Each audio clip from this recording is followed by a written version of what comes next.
जय श्री राम भक्तों। भक्ति साधना चैनल में सभी भक्तों का स्वागत है। भक्तों, हमें ठाकुर जी से कैसा प्रेम करना चाहिए? ठाकुर जी कैसे प्रसन्न होते हैं?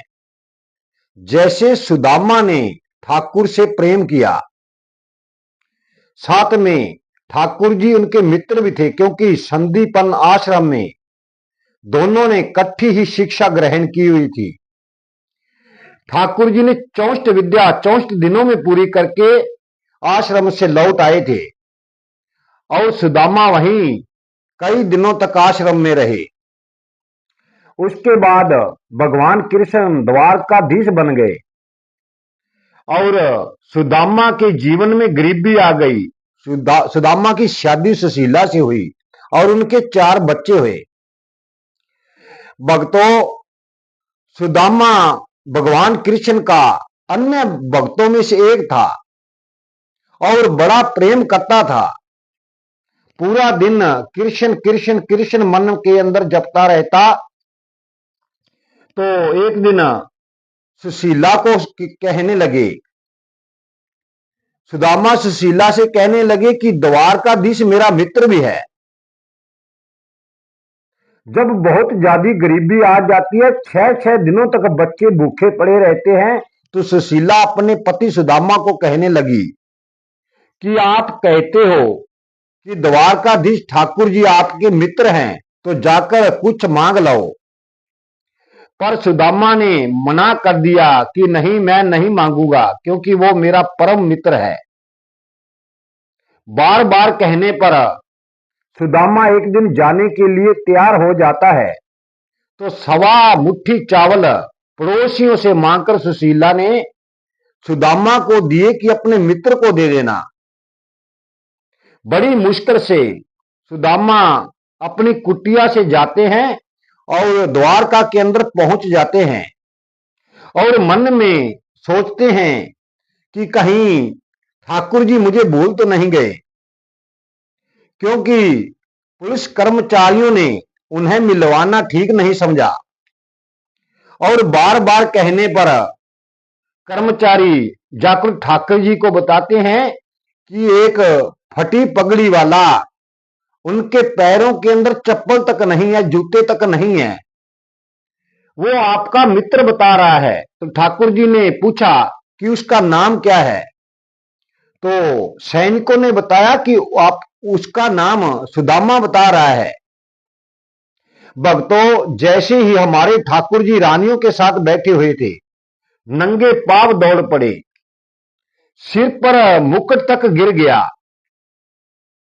दौड़े दौड़े सुदामा के पीछे चले जाते हैं, क्योंकि सुदामा वहां से कुछ देर बाद वापस लौट जाते हैं और रास्ते में सुदामा को जाकर पकड़ लिया और जोर जोर से गले लगाकर रोने लगे कि हे मित्र, मुझे मिले बिना ही आप तो जा रहे थे। तो सुदामा ने कहा कि आपको आने में देर लग गई और मैंने सोचा कि मुझको भूल गए। तो ठाकुर जी ने कहा कि हे सुदामा, आपने ये कैसे सोच लिया कि द्वारकाधीश बनने के बाद भी मैं आपको भूल गया? ये आपके मन में विचार कैसे आया? आपके सिपाहियों को ऑर्डर दिया और रथ मंगवाया। बड़े सुहागत से अपने महल के अंदर सुदामा को लेकर गया। तीनों रानियों ने सुदामा का स्वागत किया, आरती की और उच्च सिंहासन पर बैठाया और अपने जैसे वस्त्र दिए। तो भक्तों, कई दिन तक हमारे ठाकुर जी के साथ सुदामा रहे और ठाकुर जी ने पूछा कि मेरे लिए हे दोस्त क्या लाए हो मित्र? तो शर्म के मारे सुदामा ने पोटली चावलों वाली नीचे लुको लेते हैं। तो जबरदस्ती हमारे ठाकुर जी ने पोटली ली और कहा कि भाभी ने मेरे लिए इतनी अच्छी चीज भेजी है, आपने ये लुको रखी थी, छिपा रखी थी। भक्तों, जैसे ही हमारे ठाकुर जी ने 1.25 मुट्ठी चावल 3 भागों के अंदर बांटकर खानी शुरू की। पहली मुट्ठी खाई तो सब पताल लोग और पृथ्वी लोग सुदामा के नाम कर दिया। दूसरी मुट्ठी खाकर स्वर्ग लोग सुदामा के नाम कर दिया। तीसरी मुट्ठी खाने वाले ही थे, रुक्मिणी ने उनका हाथ पकड़ लिया।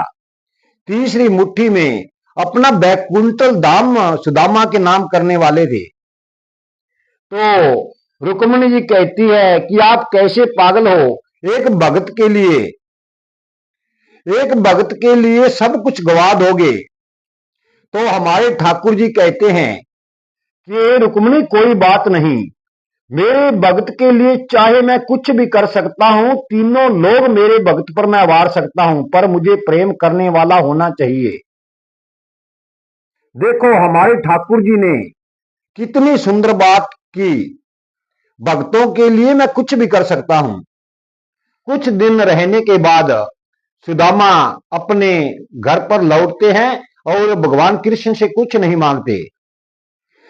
तो भगवान तो सब जानते थे कि सुदामा मेरे पास किस लिए आए हैं, सुशीला ने इन्हें कुछ धन लेने के लिए भेजा है। तो ठाकुर जी ने विश्वकर्मा को बुलाया और कहा कि सुदामा के घर पर मेरे जैसी महल बनाई जाए, जैसे मेरी महल है उससे भी बढ़िया बनाई जाए। तो विश्वकर्मा वहां तुरंत पहुंचते हैं। सुशीला उनका स्वागत करती है और सुशीला से कहने लगी कि ठाकुर जी ने मुझे आदेश दिया है कि आपके घर पर महल बनाऊं। पत्नी भी ऐसी होनी चाहिए, सुशीला जैसी। उसने कहा नहीं, ऐसा नहीं होगा, क्योंकि इन झोपड़ियों के बीच में मेरी महल का क्या काम।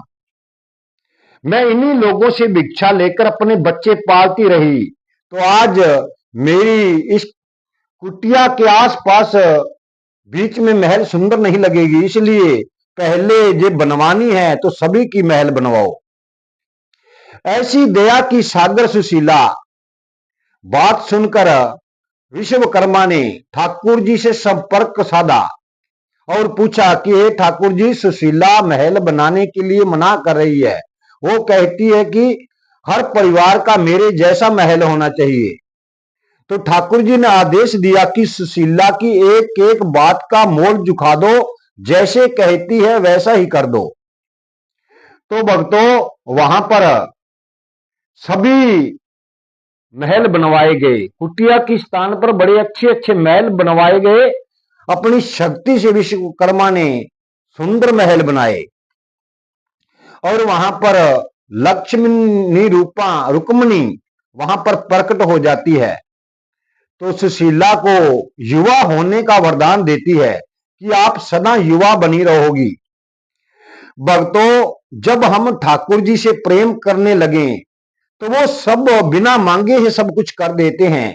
सुदामा को तो ये पता भी नहीं था कि ठाकुर मेरे घर पर क्या लीला कर रहे हैं।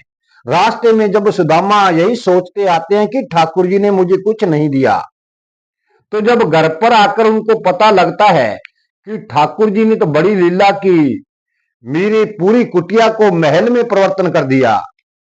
तो बार बार ठाकुर जी की मूर्ति के पास जाकर रोते हैं और प्रणाम करते हैं कि हे ठाकुर जी, मैं मन में गलत सोच रहा था, मेरे मन में गलत विचार थे, आप मेरे परम मित्र हो, ऐसे कहकर विलाप करने लगा।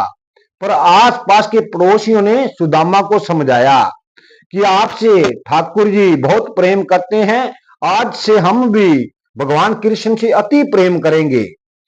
हे भक्तों, हमें भी ये अनमोल जीवन मिला है, हमें ठाकुर जी से अति प्रेम करना चाहिए, वरना ना करें, क्योंकि प्रेम के बिना ठाकुर जी रिझने वाले नहीं है, उनकी कृपा होने वाली नहीं है। जब उनकी हमारे पर कृपा हो जाएगी, वो हमें 84 लाख जोनों से मुक्त करके अपने लोक में ले जाएंगे और सदा सदा के लिए मुक्त कर देंगे। भक्तों आज की वीडियो हम यही समाप्त करते हैं। जीवन रहा तो कल की वीडियो में फिर मिलेंगे। वीडियो को लाइक शेयर और सब्सक्राइब कर देना कि हर भक्त को इसका लाभ मिले। जय श्री राम।